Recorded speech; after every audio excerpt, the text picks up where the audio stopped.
everyone. Today's episode is going to be about the role that strategy plays in achieving business growth. So we're going to be touching on a few types of strategies, and we're also going to delve on what the best way is to execute it, either by yourself or with professionals. What are the pros and cons, basically? So with me here, I have Jemima. Jemima is a brand strategist at Seriphics, and she's going to be having this conversation with me.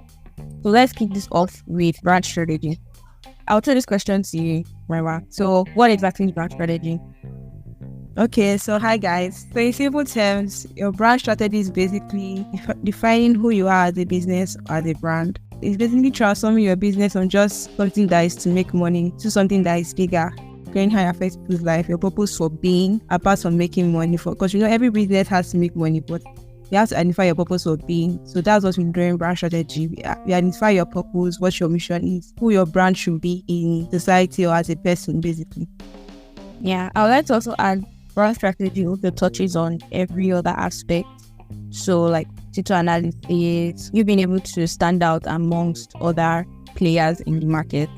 So brand strategy also helps you to have that unique emotional connection with your target audience that distinguishes you from other people or other players in the market. And brand strategy is actually it's a very broad umbrella that houses like little bits and pieces of other types of strategy. So like marketing, sales, positioning, things like that. So I think we should also delve on some of those strategies right before we start delving into how this can actually help achieve business growth. So let's start with positioning strategy.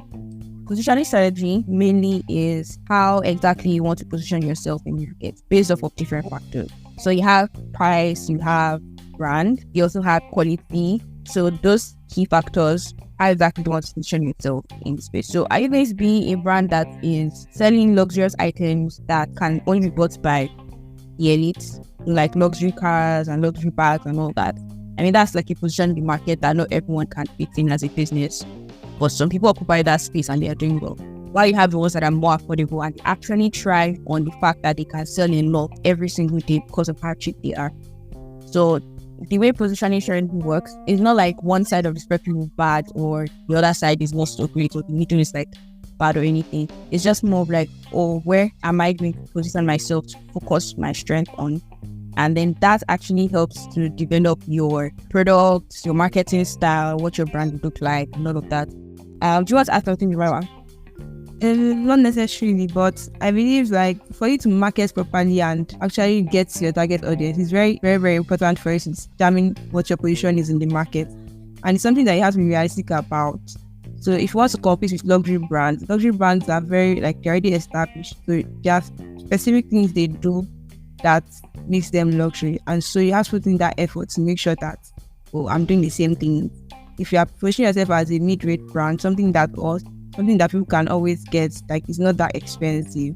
There are also many products like yours. So you have to find a way to position yourself different from other people that attracts your own target market. So positioning is something that you have to be very, very conscious of when you're developing your brand strategy and your marketing plan.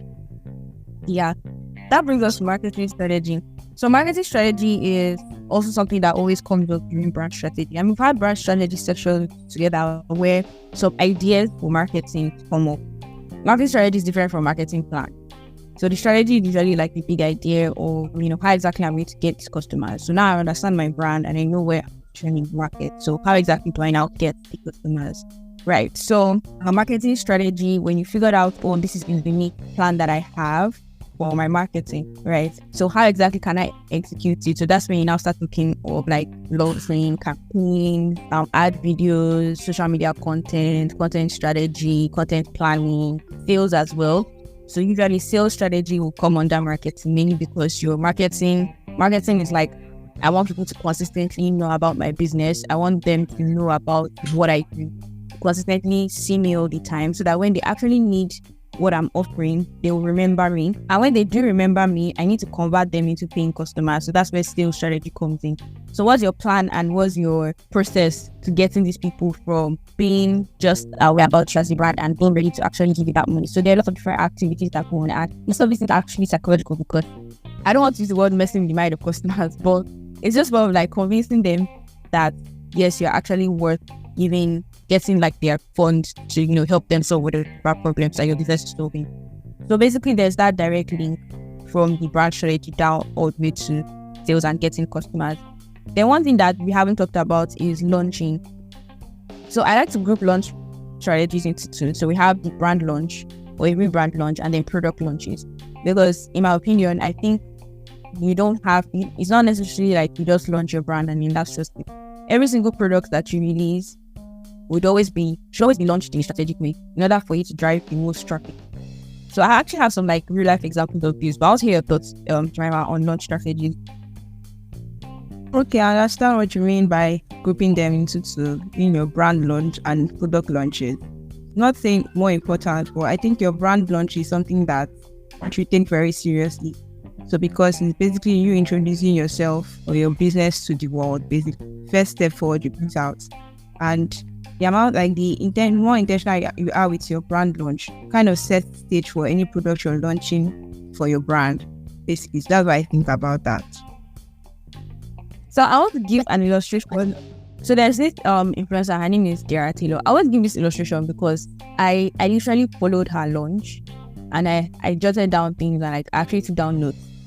So her launch strategy was that's for her Sunshades brand. So she's an influencer. She has been doing this influencing stuff as a YouTuber like for a long time and it's been going well for her.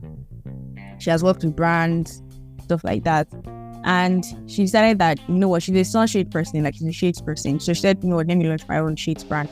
So she first of all went MIA for a while. And then after going MIA, she came back with like a coming soon kind of thing. So she built anticipation and then she carried people along the process. So she had actually documented all her meetings with her team, when they went to the factory, when they were discussing packaging design, all those other things. Like she took them along the journey. So that's brand inclusivity. So basically building appetite for your customers and then brand inclusivity. And then after that, she started to, she sent out PR packages to a lot of influencers. So like people were posting it saying like, they'll coming soon. So that was also building more anticipation. And then by the time she launched it with an event. She had done her campaigns, she had done like all those things. And then she launched it in an event. And then also her website was also part of the launch. So basically, everybody was supposed to go on the website on a particular time to go and place an order. And because of like, obviously she's already popular, so a lot of people were like, oh, this thing is going to sell out. So people were literally like waiting for 12 midnight to like hit before, and then like you just press checkout and like make your payment and stuff. So like it was sold out within 10 minutes. And mainly this was because there was anticipation. Even if she's an influencer and she has like a lot of crowd on YouTube, if she had just launched, like woke up one morning and just said, hi guys, so I now have a Sunshades brand and this link to my website, like check it out and stuff like that, people would buy, but it was not going to be sold out in 10 minutes. Like that was a record that was like just mad. 10 minutes, everything was sold out. So launch strategies, like but then if you actually look at it, from like the strategy point of view, it was actually sold out in like the amount of time that she used to work on that launch. But then like all that build up was like everybody was waiting to just put in their card and pay. So they were, and like, I mean, that takes you like 2 minutes to do. It doesn't take you long to do. So people all around the world were able to like just place out that 10 minutes. But that build up was what actually gave that result. And every time she launches a collection, like a new collection, she even launched a collection for glasses, like normal recommended glasses, frames and stuff. It always gets sold out whenever she launches because she uses the same strategy of brand biking. So like launch strategies are very important. It helps to kind of build that space on, makes what you're doing a thing. I mean, Hilda Basti did it. She did it too. And Hilda Basti's strategy was basically rooted in the foundation of collaboration. She collaborated with a lot of people even before she started doing the whole countdown for like the Guinness World Record. So that was what hers was, founded on. So launch strategy can be any way you want it, as long as you just hit the most important key. I usually just call them psychological metrics. So fear of missing out, brand inclusivity. So customer inclusivity. So them feeling inclusive of your brand, and basically they feel like it's their own. And then building anticipation. Those are like the three major factors that I always, mention on. So I think it would be a good idea for us to have like episodes on each of these strategies so we can go deeper into it. But the last and final point of conversation here is, should you come up with strategies yourself as an entrepreneur, or should you work with professionals? So remember, what do you think? Anyway, I'm a proud do-it-yourself girl, but I think in doing it yourself, you also have to acknowledge that there are some things you can't do by yourself.